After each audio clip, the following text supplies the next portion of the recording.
The men at Gallows Fork Saloon had long since run out of cards, whiskey, and decency when they brought her out, wrists bound with twine, barefoot and blinking under the lantern light like a creature not used to being seen, and someone yelled, "Let's see what she's worth!" as the room burst into cruel laughter. Not because she was unwanted, but because she'd been passed around so often no one remembered where she came from, only that she didn't speak much, walked with a limp, and had a crooked tooth that made her smile look like a question mark. And when the ranch hands took bets, it wasn't about coin but pride. Who'd take the worst draw and make her a joke? And that's when he walked in, boots thick with prairie dust, long coat dripping rain onto the warped floorboards, a man no one had seen in town for years.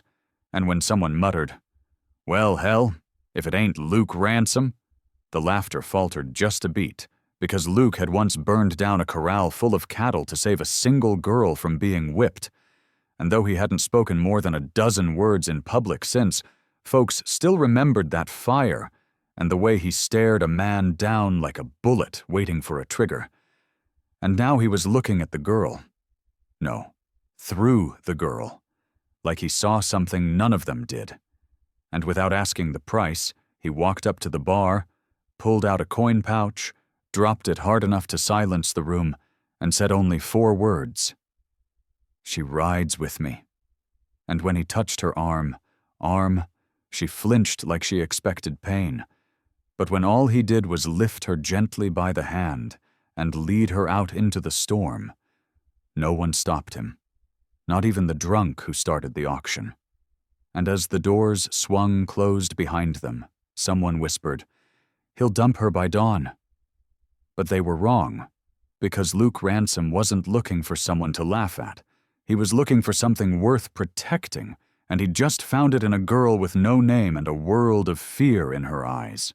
She didn't speak a word the entire ride out of Gallows Fork, just held on to the saddle horn like her life depended on it. And maybe it did, because behind them was a town that had never seen her as anything but an object to mock. And in front of them was land too dark to read, too wet to hope for kindness. But Luke Ransom rode steady through the rain, never looking back, guiding his horse toward the high country, where he kept a cabin tucked between the cliffs, like a secret no one remembered. And when they finally stopped at a creekside clearing just before dawn, he dismounted first, offered her a hand without force, and she stared at it like it was a trick until he said, "Ain't no one ever gonna touch you rough again, not while I'm breathing?" And something in his voice, slow and carved out of sorrow, made her reach for him, not out of trust, but out of the aching need to believe someone might mean it. So he helped her down, led her inside the one-room shack, and laid a blanket by the fire before setting a tin of beans to heat, all in silence, until she spoke her first word since the auction. "Why?" And he didn't answer right away, just set a dry shirt near her folded arms and said, "'Cause I seen your face before, in a mirror I broke a long time ago." And she didn't know what that meant. Not yet. But she felt it settle somewhere deep. And when she reached for the food with trembling fingers, he didn't watch her eat like a savior. He just sat with his back to the wall, eyes on the door, as if expecting someone to come tear this fragile moment away. And long after the fire dimmed and the wind softened, she finally curled into the blanket and whispered, "I don't got a name." And he said without missing a beat, "Then we'll find you one that fits." And though it wasn't safety, and it wasn't love, not yet, it was the first time in her whole life someone had offered her possibility, and that, more than anything, made her believe she might be more than the world had said she was. She spent the next 3 days mostly quiet, learning the sounds of the woods and the silence of a man like Luke, who didn't push her to speak, didn't crowd her with kindness or questions, but left warm bread by her bedroll and taught her, without saying much, how to split kindling and boil coffee over coals. And every evening he asked the same thing in his steady, gravel-worn voice. "You think of a name yet?" And each time she shook her head, not because she didn't want one, but because she didn't yet know what it meant to choose. She had always been given things: orders, beatings, scraps, and silence. Never something sacred like a name. But on the fourth night, while they sat by the fire listening to the wind move through pine like a whisper from somewhere older than both of them, she said it, barely above a breath. "Call me Wren." And Luke turned his head, his expression softening like dawn across frost, and said, "Fits you fine? Small bird, big lungs, sings when it's ready?" And something about the way he said it made her feel taller somehow, like bones straightening beneath skin that had always been curled in defense. And that night, she dreamed of mountains with her name etched in stone, even if she didn't understand why. And the next morning, she woke to find Luke carving something into the cabin door, slow and careful. And when she stepped closer, she saw it. A tiny bird, wings spread, perched on the first letter of the word Wren, and beneath it, a second line in smaller strokes. "You're here now." And she didn't cry. Not then. But when he handed her a slingshot and said, "Time to learn how to hit what bites," she grinned for the first time in years, and he blinked like he'd seen something holy, then turned away too fast, muttering about squirrels and stew. But that afternoon, while they tracked a rabbit trail through the snow-specked brush, she whispered, "Thank you for the name." And Luke just nodded, didn't say a word, but later that night, after she fell asleep by the fire, he pulled a folded scrap of paper from his coat, stared at the name Rebecca written at the top, and whispered, "She would have liked you, Wren," before slipping it back inside and letting the silence settle like prayer. The knock came 5 days later, sharp and dry like bone on wood, and Wren froze mid-step with the stew ladle trembling in her hand, while Luke stood without speaking, eyes narrowed at the door as if he'd been waiting for that sound to come, because Gallows Fork never let a grudge die quiet. And when he opened it, 2 men stood on the porch, both still coated in trail dust and arrogance, one with a scar beneath his eye, and the other with a smile too clean for mountain air. And the smiling one said, "You took something that wasn't yours, Ransom."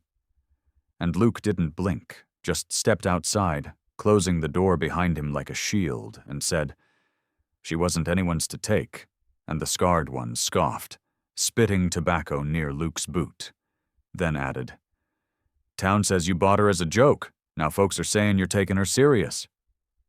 And Luke, ever slow to raise his voice, let the silence settle thick before he replied, "Joke's over." And the tension cracked like dry timber between them. But the riders didn't draw, not yet. They weren't here to shoot, not if they didn't have to. They were here to reclaim pride, to make Wren small again, to drag her back as a story to tell over beer-soaked tables. And Luke knew it. So he said, "You tell Gallows Fork that if they come for her again, they'll be leaving with less than they brought." And with that, he turned his back, unafraid, walked inside, and bolted the door while the men rode off with curses trailing like smoke behind them. But Wren, pale and gripping the ladle like a weapon, whispered, "They're gonna come back."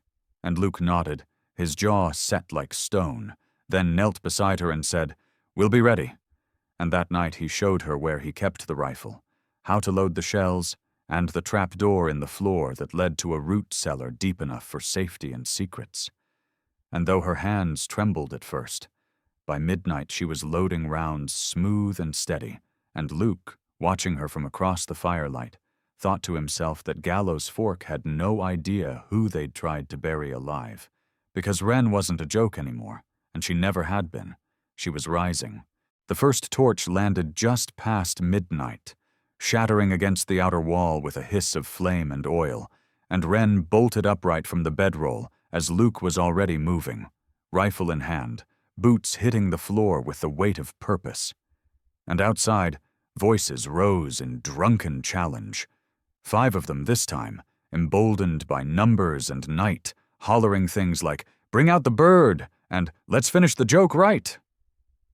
But Luke didn't waste breath on threats. He poured water on the growing flame with one hand while sliding open the back shutter with the other, sighting down the ridge where one of the riders lurked too close to the brush. And when the shot rang out, it wasn't a warning, it was a lesson. And the man's scream echoed through the trees as he dropped, wounded but not dead.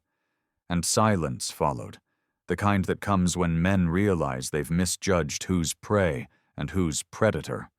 And Luke, calm and unreadable, muttered, "Told you not to come." While Wren, heart pounding like a drum, watched through the crack in the cellar hatch where he'd hidden her just minutes before. And though fear gripped her ribs like iron, she didn't cry, didn't panic, because she trusted the man standing in front of that door like a mountain in a storm. And when the other four fled, leaving their fallen comrade behind, Luke didn't chase them. He dragged the man inside, tied him to a beam, and waited for dawn. And by morning, when the man's fevered eyes opened, Luke said only, "You'll ride back and tell them this. She's got a name now, and anyone who speaks it with anything but respect'll answer to me." And the man, trembling and bleeding, nodded with something closer to reverence than fear. And Wren, standing in the corner wrapped in a blanket, said quietly, "You didn't have to risk yourself like that." But Luke looked at her like she didn't understand, and answered, "No, I got to, 'cause no one ever did for me." And in that moment, as light spilled across the floor and smoke curled from the blackened wall, Wren realized this cabin wasn't just shelter. It was a promise built with fire, bone, and a man who'd decided she mattered more than his own safety. And she whispered to herself, "Then I'll make myself worth the fight." A week passed with no more riders, no more flames, just wind in the pines and the soft rhythm of rebuilding. And though the blackened patch on the wall remained, Wren didn't flinch when she passed it now. She touched it once each morning, like it marked not destruction, but the start of something real. And Luke, quieter than usual, spent his days gathering stones, hauling them one by one up the ridge trail behind the cabin, with a look in his eyes that said he was chasing something he hadn't spoken aloud. And Wren watched him go but didn't ask where or why, until one morning he left a note scrawled in thick pencil, "Follow when the sun hits the trees." So she did. Climbed the slope barefoot, bracing on roots and rock, until she reached the high bluff where the land opened wide, sky so big it swallowed breath. And there he was, dusted in sweat, sleeves rolled and hands raw, standing beside a stack of stones that curved into a small monument, simple but strong, and behind it, scratched into the cliff face with a chisel and the spine of stubbornness, was one word. Wren. No last name, no dates, just her name carved deep like it belonged there forever. And when she finally stepped beside him, he didn't look at her, just stared at the letters like they were holding him together and said, "This mountain didn't have a name, so now it does." And Wren, stunned and breathless, whispered, "Why would you do that for me?" And Luke turned to her then, firelight in his eyes though the sun was full, and replied, "'Cause when the dust settles and the world forgets every man who ever mocked you, this here won't let it." And she dropped to her knees, palm pressed to the stone, tears hot and blinding, because no one had ever wanted her remembered before, let alone by something taller than memory. And when she stood again, Luke offered her his hand, not as a rescuer, but as something quieter, braver, steadier, and she took it, gripping hard, and said, "Then I'll earn this name every damn day." And Luke smiled, just a little, before saying, "You already did, bird." And for the first time since Gallows Fork, Wren laughed, loud, real, and free, because that mountain had taken her shame and turned it into something unshakable. Back in Gallows Fork, the laughter had quieted, the saloon a little emptier now that word had spread. Luke Ransom had carved a girl's name into a mountain, and the fool who tried to burn her out limped through town with his pride in bandages and his mouth shut for once. And though no law had been broken, something deeper had shifted. Folks no longer found it funny to speak her name like a punchline, not when the story had traveled faster than whiskey. The girl they sold for a laugh was now the one a ghost-like cowboy had turned into legend. And in the corner of the post office, the town clerk named Hovell, who remembered Luke as a boy with fists like iron and a stare that could peel paint, scribbled a letter to a cousin in Copper Bend, warning them that trouble's brewin' in the mountains and it's wearin' a name now. And as the days passed, others came. Quiet folks who'd been bruised by the town too, a woman with a scar down her jaw, a boy who'd been whipped for stealing bread, a widower whose daughter vanished without justice. And they asked quiet questions about Wren, about the man who'd stood up alone and didn't back down, and somewhere in that gathering murmur of regret and rethinking, a few brave ones rode out, not to drag her back, but to see if the stories were true, and maybe to start new stories of their own. And when the first of them arrived at the base of the ridge, he didn't come with fire or rope, but with his hat in his hands and hope in his eyes. And Wren, now stronger in frame and firmer in voice, met him halfway down the trail, with Luke watching from above, rifle nearby but untouched. And she asked, "Why'd you come?" And the man, thin, freckled, barely older than a boy, said, "Heard you found something real up here. Thought maybe it'd find me too." And though she didn't smile, she nodded and said, "Then don't come up here looking to take. Come to build." And he said, "I got 2 good hands and nothing worth holding yet." And she waved him on, because something had shifted now, not just in her, but in the wind, in the soil, in the way people said her name with weight instead of mockery. And Wren realized she hadn't just been carved into stone. She'd become something folks believed in. By the time the third stranger reached the cabin, an older woman with calloused hands and tired eyes, Wren was no longer hiding behind Luke's shadow. She stood on the porch with her braid tight and her chin high, apron dusted with flour from bread she now baked without burning. And when the woman asked, "Is this where the girl lives, the one they tried to sell?" Wren didn't flinch or look away. She said, "That was me." But I wasn't bought, I was claimed, and the woman, who'd lost 2 daughters to the cruelty of men and a town that never listened, nodded slowly and whispered, "Then I brought the right kind of story," and sat down without invitation, like she'd finally found a place soft enough to hold her grief. And Luke, watching from the firewood pile, gave Wren a small nod. Not because she needed his approval, but because she had earned something rarer. His respect. And that night, as the fire cracked and more voices joined the quiet sanctuary they were building, Wren asked him, "You ever think it'd be more than just you and me?" And Luke replied, "Didn't think it'd even be that," and she laughed, the sound no longer fragile, but full and rooted, and said, "Feels like we started something by accident." And he answered, "Feels like you finished something." And when she raised an eyebrow, he added, "That version of you they sold, that girl's gone. What's here now? She ain't for sale." And those words echoed in her ribs like a heartbeat she didn't know she had until now.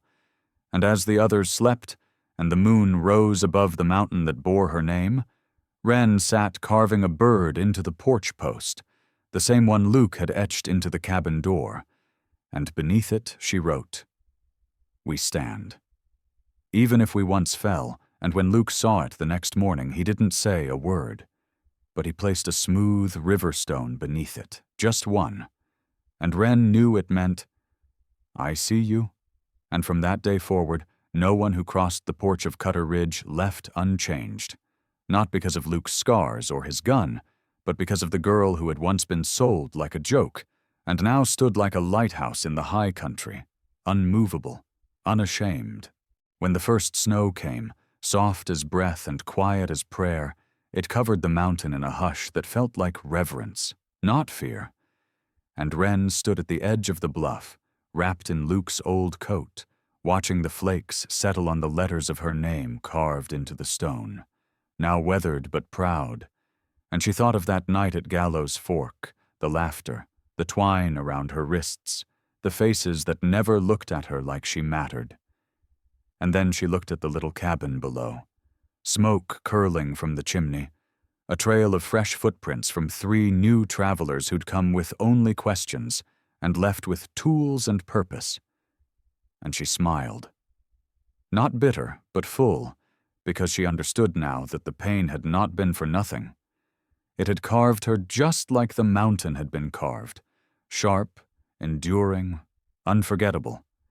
And when Luke joined her, coat pulled high and breath fogging the air, he didn't speak, just stood beside her in that way of his, still and solid like a tree that wouldn't fall, no matter how the wind tried. And after a while, she said, "Do you think they remember me down there? The ones who laughed?" And Luke said, "Doesn't matter if they do. The mountain does." And she nodded, because he was right, like he always was when it came to the things no one else knew how to say. And that evening, around the fire, a boy asked Wren how she got her name. And for the first time, she told the whole story. Every bruise, every silence, every insult and cruelty, until she reached the moment Luke handed her a blanket instead of a chain. And she ended with, "He didn't save me. I saved myself the second I decided I was worth something." And the room, once so full of hushed awe, erupted in applause, not because she asked for it, but because her truth rang like church bells on a cold morning. And Luke, standing by the window with arms crossed, closed his eyes for a moment, not to rest, but to remember Rebecca, whose name he once carried in silence, and now saw reborn in the strength of a girl who refused to be small. And in the stillness of that night, as snow blanketed every lie ever spoken about her, Wren whispered to herself, "Let them forget. I'll never need them to remember again." Spring returned with quiet grace, melting the snow into rivers that carved the valley like memory through time. And the path to Cutter Ridge was no longer narrow or hidden. It bore wagon tracks now, boot prints from those who'd heard the story of the girl once sold and found hope in the idea that a name could be given, that dignity could be restored. But Wren no longer stood on the porch with eyes full of fear or fists clenched to defend herself. She walked the path herself each day, greeting the newcomers, showing them where to pitch tents or build fences, and when someone asked if she ever planned to leave, she'd smile and say, "Why leave the one place I helped raise from ashes?" Because she knew now that Cutter Ridge wasn't Luke's alone, and it wasn't hers alone. It belonged to every broken soul who'd been told they weren't worth saving. And Luke, older now but lighter somehow, let her lead more and more, watching her with the quiet pride of a man who'd once expected to die alone in a cabin full of regrets. And one evening, as the sun dipped low behind the cliffs, Wren climbed the bluff one last time, chisel in hand, and added 3 words beneath her name. No longer theirs, and when Luke found her there, dusty and smiling, he asked softly, "Yours now?" And she turned, eyes bright, and said, "Always was, I just didn't know it yet." And for a long while, they sat side by side in the hush of the golden light, saying nothing, because the mountain didn't need their words to remember. And far below, a child ran through the trees with a wooden bird carved by Wren herself, laughing like the world had never known sorrow. And Luke thought about how that girl, the one once mocked, once traded like a coin, had become the heartbeat of a place people now came to heal. And when she stood to go, he stayed a moment longer, whispering to the stone, "Rebecca, she did more than we ever dreamed," and followed Wren down the path that was no longer steep, no longer lonely, but worn smooth by the steps of those who'd found their names not in town ledgers or cruel laughter, but in kindness, courage, and one scarred man's quiet belief that she was never for sale. Please like, share, and subscribe to support more true-hearted stories on Stories Western Ember. If you had seen her there, would you have stepped in too? Tell us in the comments.